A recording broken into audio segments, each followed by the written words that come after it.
Hello, I'm at the Springboks Team Hotel here in Umhlanga, just north of Durban, where Rassie Erasmus has named an unchanged match day 23 for the second test against Ireland just down the road in Kings Park this coming Saturday. And, as I said, after winning 27-20 and softening Ireland up to some degree, he's gone with the same team, the same set of replacements, in the hope that South Africa can complete the series win and maybe even win bigger, because Ireland are like the walking wounded across town. They've got Dan Sheehan and Craig Casey ruled out. They've called up Dave Heffernan and Nathan Doak, who will train with the team when they kind of regather tomorrow after the day off. There's concerns over James Lowe. There's concerns over Bundy Aki. There's concerns over Jamie Osborne and Andrew Porter, although I think he'll be able to get his hand right. He may have to wear a glove or something, but we're expecting him to play.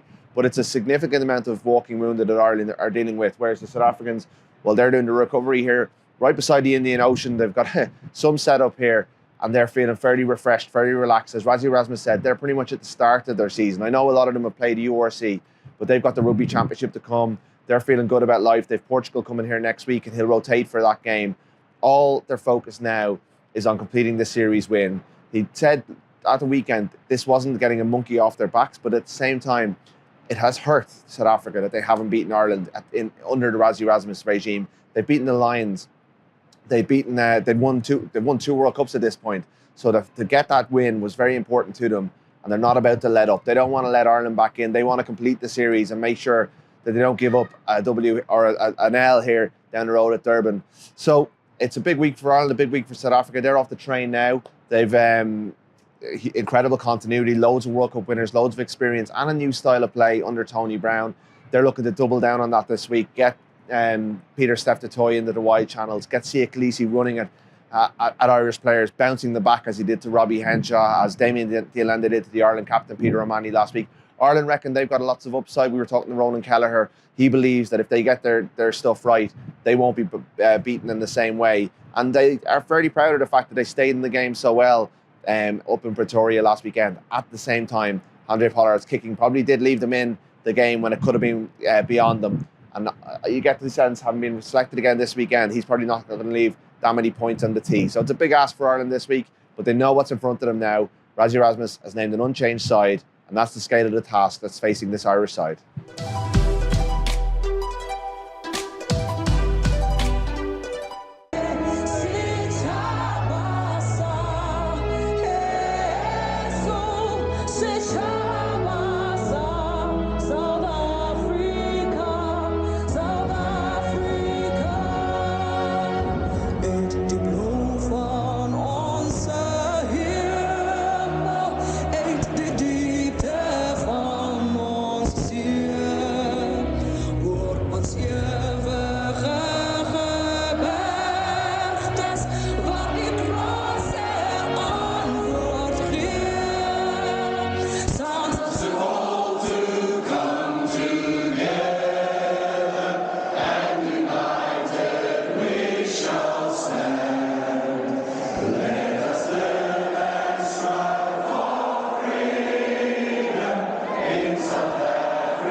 Of changing a team. We hoped everybody would be injury free. Obviously there's always a few kneels and bumps and bruises like a game like that, and we hoped really that we can play the same team 2 games in a row. Just by answering that, maybe with one or other 2 questions that might be asked, next week, guys like Kanu Kanan Moody, those kind of guys. Hopefully against Portugal, some of those guys can get game time, but we are trying to get some momentum, and luckily the team is injury free. Depth of inside centre with Andre Esreisen and Damien and Sasha, and Andre can play there outside centre. So I don't want to bore and go for every single position, but we're trying to give the guys who can still compete at the highest level until they can't anymore, and then trying to get succession planning in place for when we strike the World Cup in 2027. So, but I think now just getting some momentum is probably our first aim. I think there's only 2 injuries, so I think 2 injuries in a test match is normally normal. So we expected 1 or 2 guys that will struggle to get to the second test. But they didn't, and we're glad that a guy like Malcolm Marx got through. Bongi's been back a while. And probably when we go to, if things goes well and we keep momentum, we can give Grobbies and Jan-Hendrik Westels and Andre Venter and some of those guys go there against Portugal. So, the idea is the other guys have been training with us a lot, and we've got 37 guys in camp. We are going to release about 8 or 9 guys to play Currie Cup this weekend, but which might be involved next week against Portugal. But then again, it all depends on injury and how the vibe is and how the supporters feel and how the media feel. You don't want to just do things for the sake of doing them. And this weekend again, there was in the last minute, if they kept the ball through phases, it would have been a draw. And certainly they created a lot, and they could have scored 1 or 2 or 3 tries more. We both scored 3 tries, and I thought we had a few more opportunities that wouldn't have been just opportunities. I think there was some well-structured play that didn't end up in tries.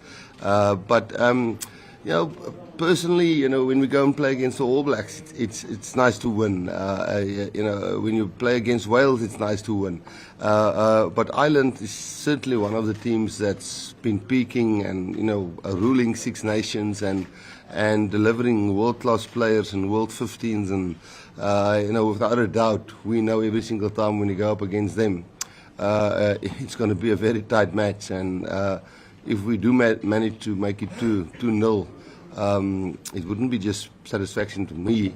It would be nice for South Africa and for the team and for our morale, because they have our number currently. They, in the last 4 test matches, they 3-1 up. We are watching very closely the situation as it unfolds in Parliament. In fact, we're expecting the nominations of committee chairs, I imagine, that's going to take place for the National Assembly and the National Council of Provinces. Some of those proceedings have now begun. Let's listen in. So, as the ATM, we fully support this nomination. Thank you. Thank you. Al-Jama. Thank you, Honourable Speaker. Honourable Speaker, the streets have spoken. They want the Honourable Sheikh Slopi to serve on that commission. The people shall govern. This is a people's parliament. Al-Jama supports the nomination. And if any judge wants to be a judge and ask the Honourable Slopi to be recused himself, that person don't deserve to be on the bench. Thank you very much. Order. Parties must be permitted to second their own chosen members to specific portfolio committees. That's one of the principles that we've established. It doesn't mean that there would not be a time where we deviate from that if there's a concern emanating from one of the parties who are represented in the WIPAR.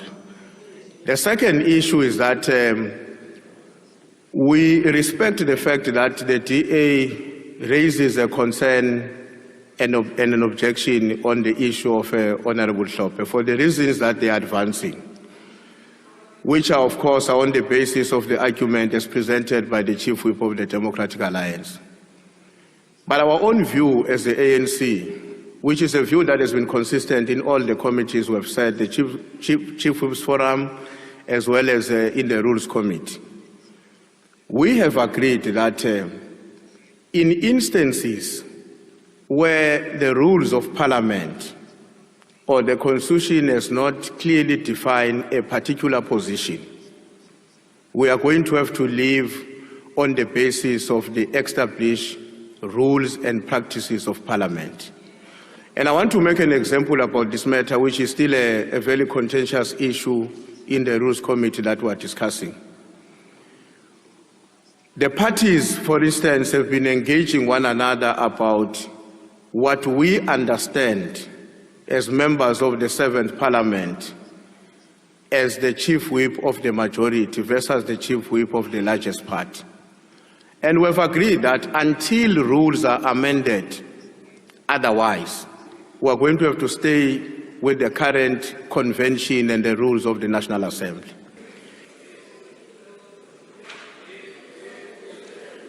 The objection of the Democratic Alliance is noted. Therefore, Speaker? Oh, sorry, yes. Speaker, please note the objection of the FF+. FF+ objection has been noted. Please note the objection of the ACDP. Thank you, Speaker. Objection of the ACDP is noted. With those objections, the motion is carried. Thank you very much.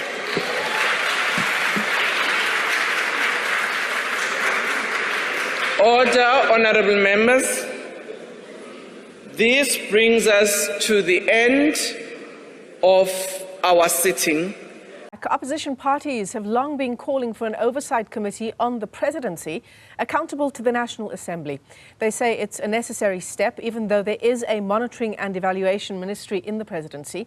Now, EFF MP and National Chairperson Veronica Mente says the scope within the presidency is far too wide for it to not have its own committee.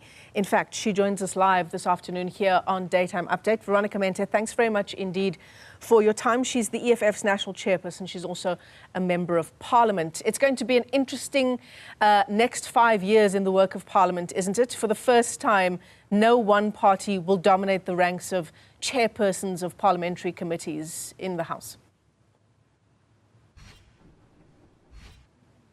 Yes, thank you very much for having us, and good afternoon to the viewers at home. It is indeed a very interesting time and quite also a happy moment to know that the ANC has been taken down to below 50%, knowing their arrogance and the way within which they were approaching service delivery, and all the arrogance in terms of corruption and protecting each other, which is why the EFF made sure that now we intensify all our mechanisms in terms of holding the executive to account, and in order for the parliament to also reach out extensively on its own fiduciary duties of drafting the laws that are befitting for the South Africans. But most importantly and very interestingly is that when the president was announcing his cabinet, he made a mention that he's taking now the SOEs to his office and accept electricity, which is going to energy. But as far as the other SOEs, Denel, SAA, Transnet, it means they are going to be in his office. And those entities have got large sums of budget. And that budget cannot just go to the House unaccounted for. As I'm talking to you now, committees are busy electing chairpersons. And after electing chairpersons, departments must be briefing committees with their annual plans and how is the budget going to be carried out in order to finance whatever service delivery each and every entity and a department has to give to the South Africans. Therefore, it is important that the president gives us a clear guidance and scope of what are the functions within the presidency, the functions and who is dealing with the SOEs that have been migrated to the presidency, who is going to deal with his own budget under Vote 1 of Parliament, the Parliament and a president budget. So there is two budgets within his office besides the budget that must go to monitoring and evaluation. Monitoring and evaluation has been existing and having a presidency minister accounting to that and a DG within the presidency. But at this point, the scope is really too wide. And if they are going to maintain one DG, it's going to be a lot. However, we say even if it's one DG, we need all those functions being accounted for, and all those functions must be declared to the public, and the transparency thereof must be carried out. The newbies were welcomed by Speaker of Parliament Toko Didiza and introduced to how things will work in their new place of employment. Returning MPs also came to familiarise themselves with the new government of national unity. We are now dealing with a week-long induction to essentially expose members on the workings of Parliament. What is the core business of Parliament that is happening in committees? What is the meaning of plenary? What is the meaning of snap debates? What's the meaning of resolutions? All of those will be the nuts and bolts that will be exposing all members. Democratic Alliance leader John Steenhuisen says accountability will apply to everybody in the government of national unity. If there are issues at Pala Pala that remain unresolved, they must be resolved, and I think the sooner we do that, the better. However, Parliament has discharged itself from that responsibility when it passed that report a year ago, and obviously if there's anything new that's come to light, then that must be brought up. But as we see it now, there's nothing relatively new that's come, no new information that's come to light outside of that particular process. And we will obviously judge it on an issue-by-issue basis when it comes to Parliament.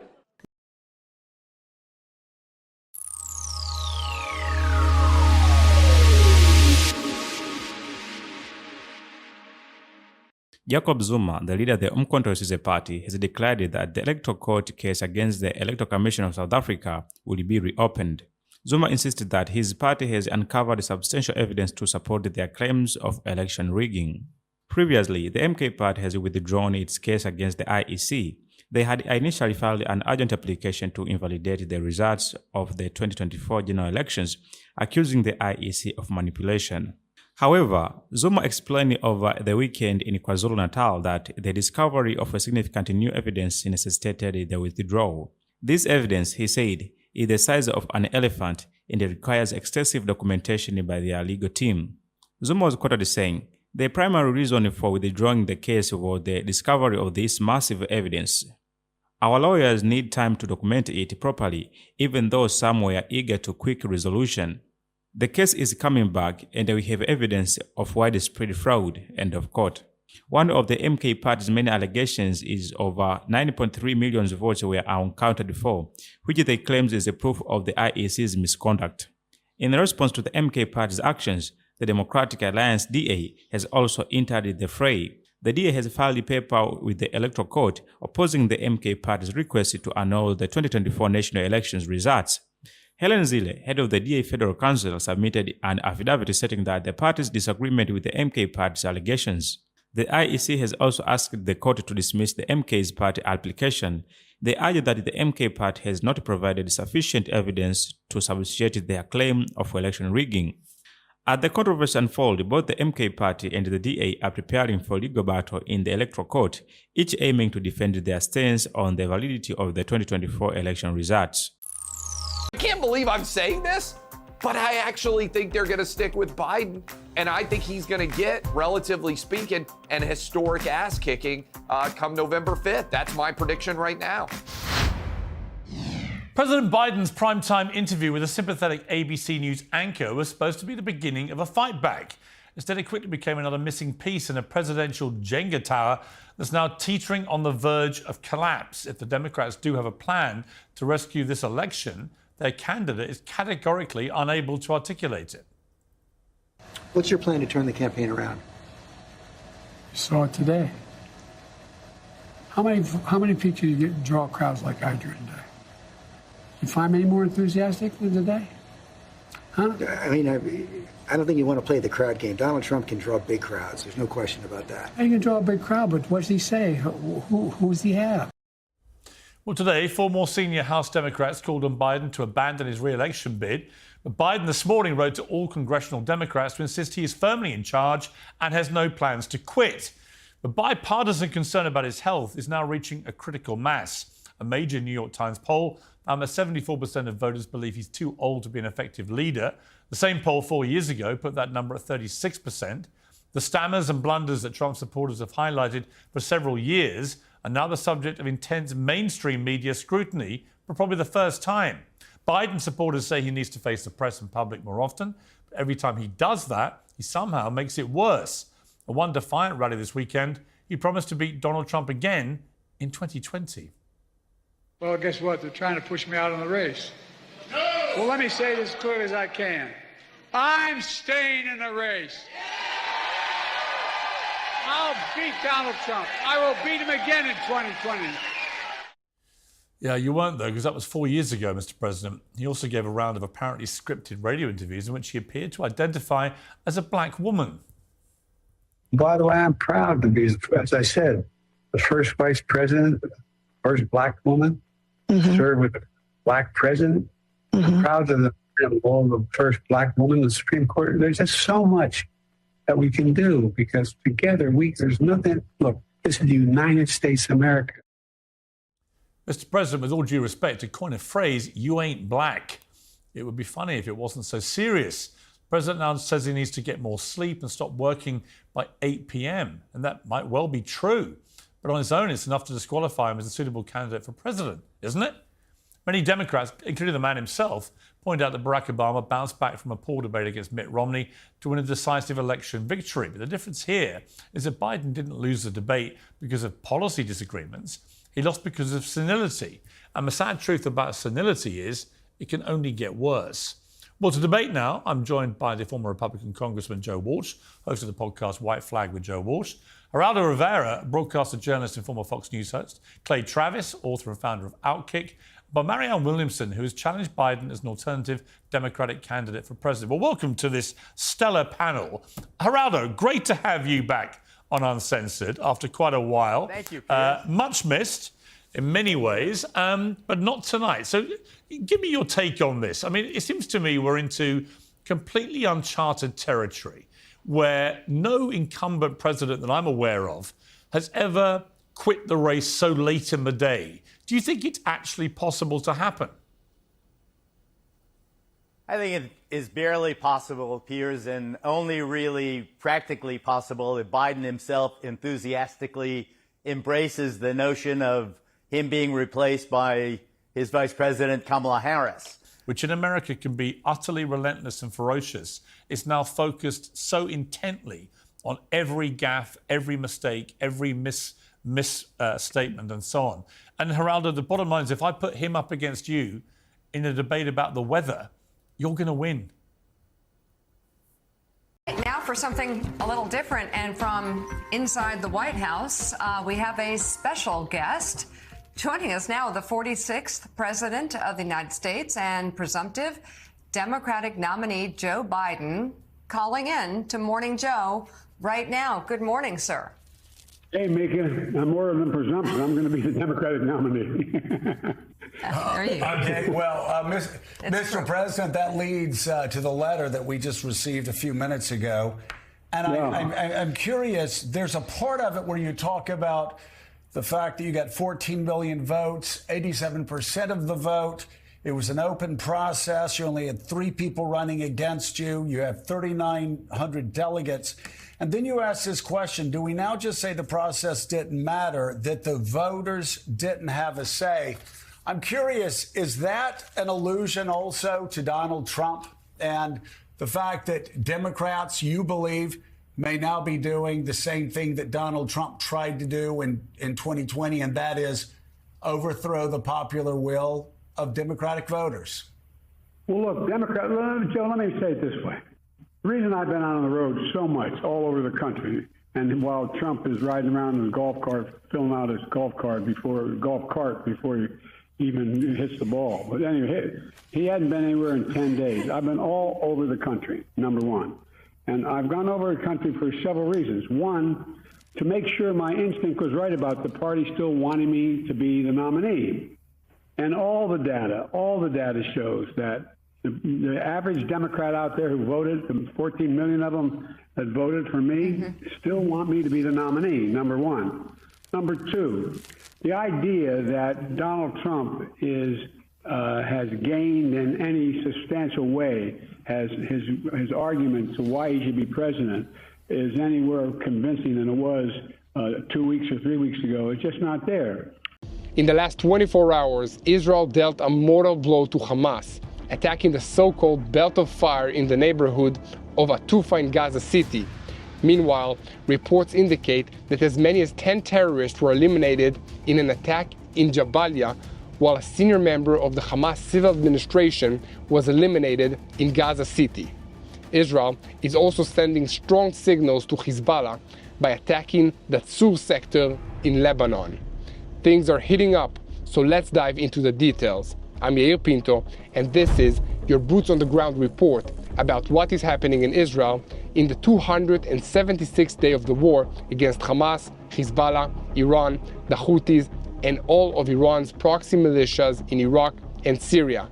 And today, I am reporting to you from the border between Israel, the Gaza Strip, and Egypt.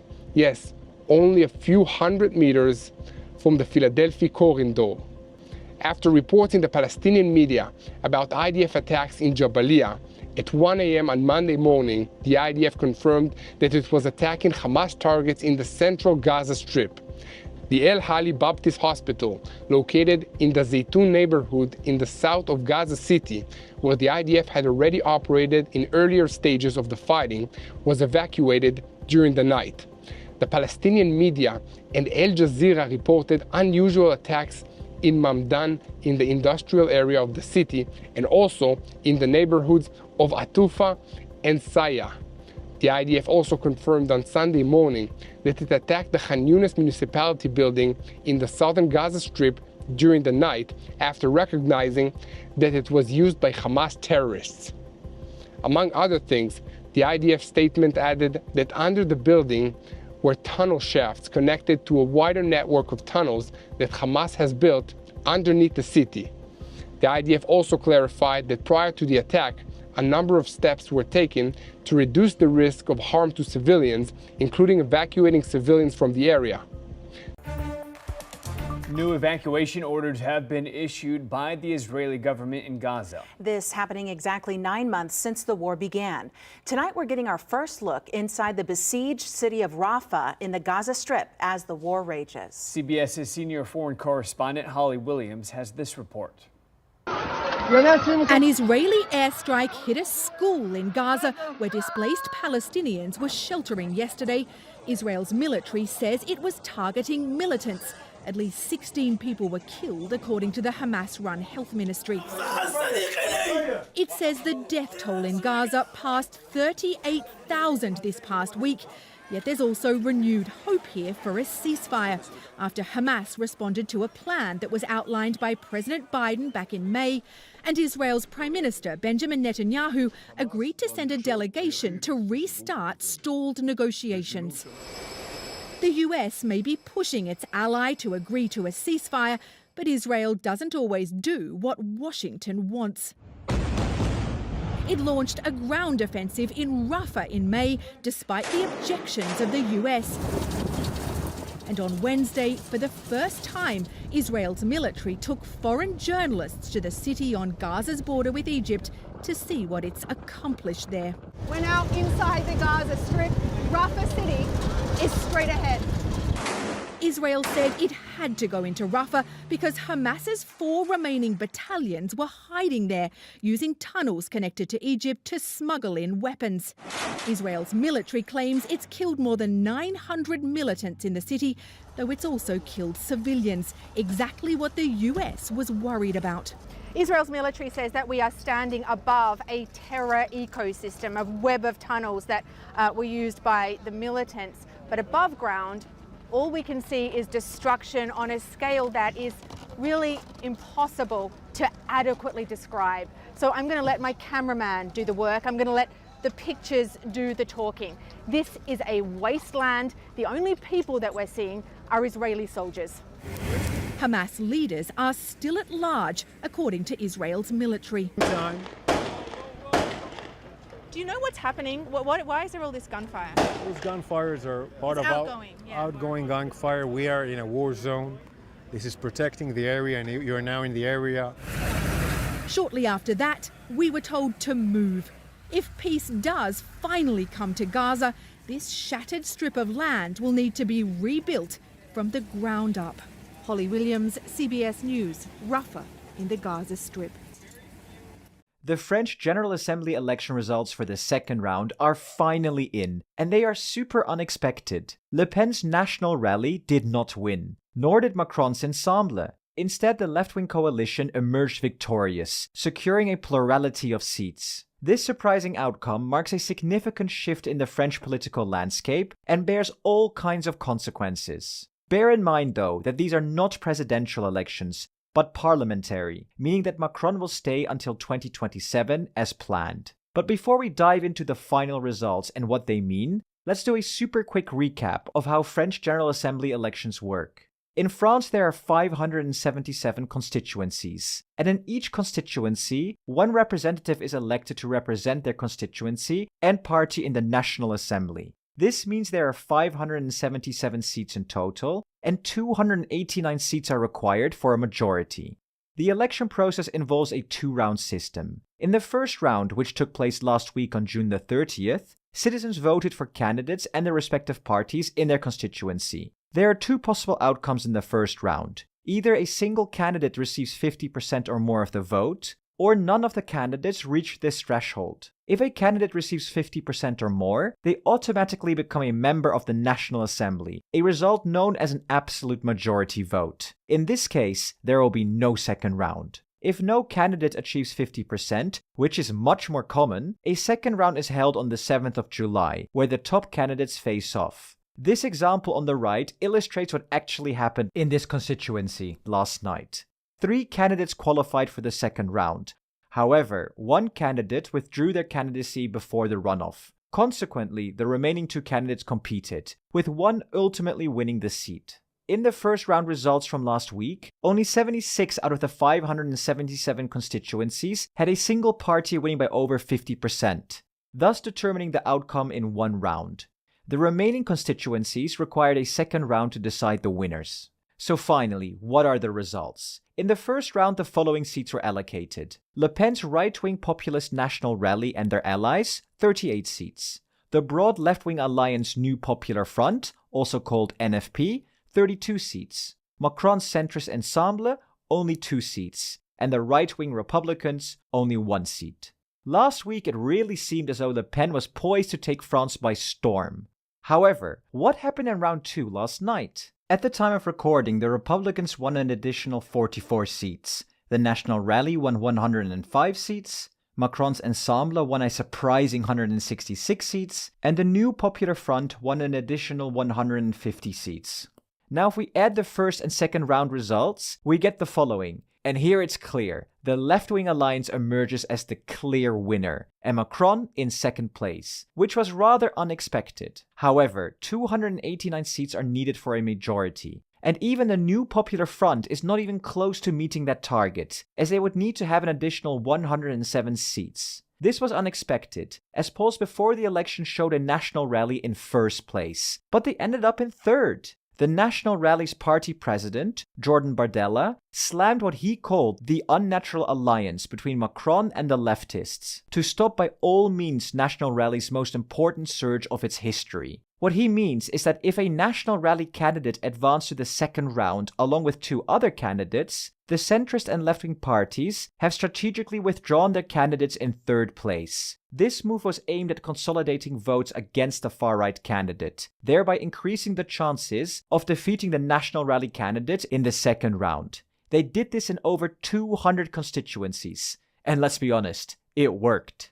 But what does this mean though? At EU Made Simple, we see 3 ways forward. But before we delve into the details, have you ever wondered about your own family's past? This brings me to today's sponsor, MyHeritage, a true game changer. I started by simply entering information about my parents and grandparents, and whoop, there it was. I discovered my great-grandparents and many more generations further back. The process was so easy, even with little family information to start with, as MyHeritage has over 19 billion historical records to work with. I also stumbled upon some astonishing facts. I always thought my family was entirely European, but guess what?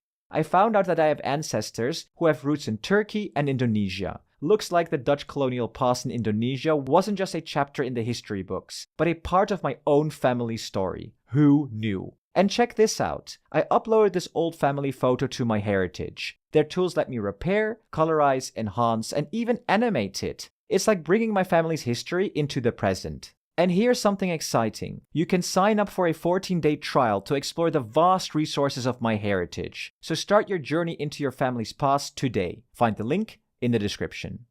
So back to France. What do these results actually mean? Who will form a government? And who will be the prime minister? Well, as said, we see three ways forward. The first option is a coalition of moderates. Before the election, Macron and his allies floated the idea of building a broad coalition, including moderate lawmakers from both the left and the right, to counter the far-right influence. For example, Macron could try and bring together Ensemble, the Socialist Party, Greens, and some of the Republicans. However, given the highly polarized political landscape, forming such a coalition is difficult and could lead to a paralyzed legislature. Plus, Mélenchon from the far-left France Unbowed has already stated in a victory speech that the NFP is not interested in a coalition with Macron centrists or the right-wing Republicans. However, maybe some of the other parties within this coalition can be swayed.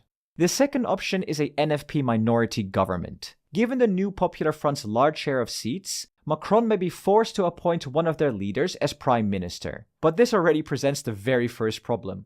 Who? So far, the coalition has not been able to put forward a person who could be the prime minister. The third option is a blocked parliament. With three large groups unable to agree, we could find ourselves with a blocked parliament, where any attempt at government faces a motion of no confidence. In other words, a majority disagrees and votes against it. French institutions would be paralyzed and no laws could be passed. This could be particularly difficult for civil servants if it results in the budget never being voted on. It is possible that this situation could even continue until the 2027 presidential. Who is Sir Keir Starmer, Britain's next Prime Minister?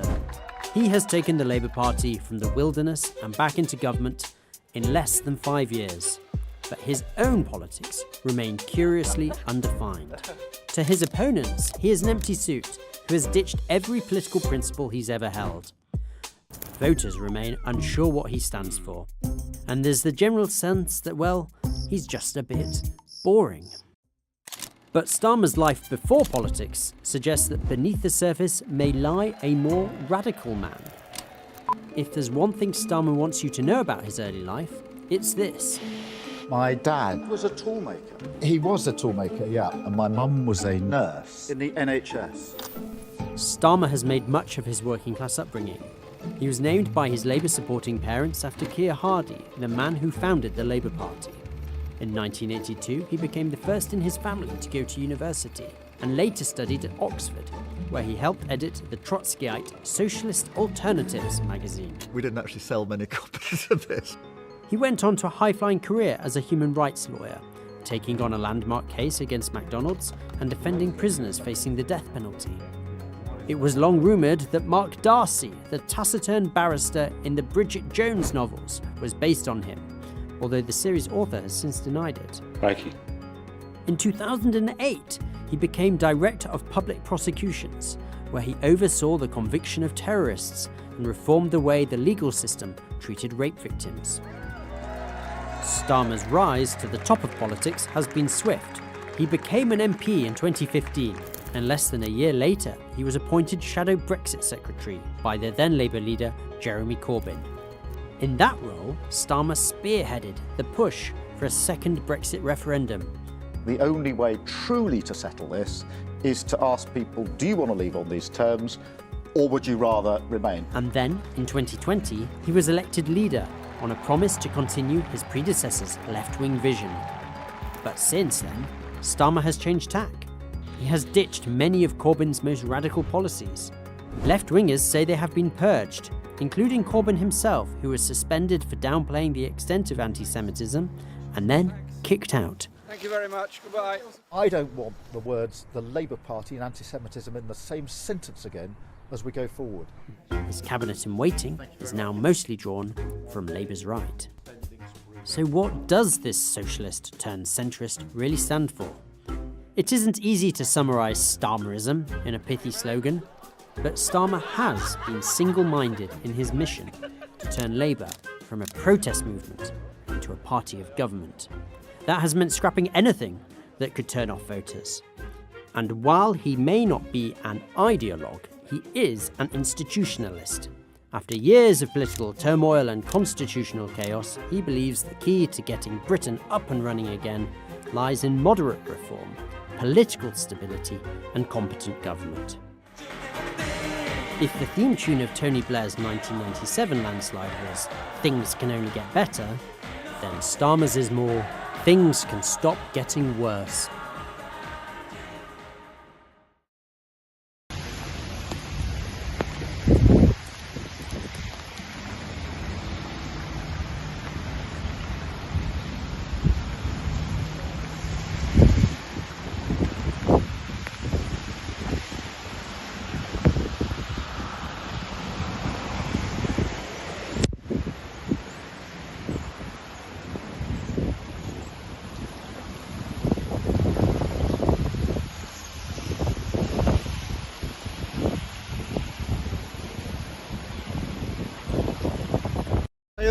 Look how Autry Hyper is flooded, my bro.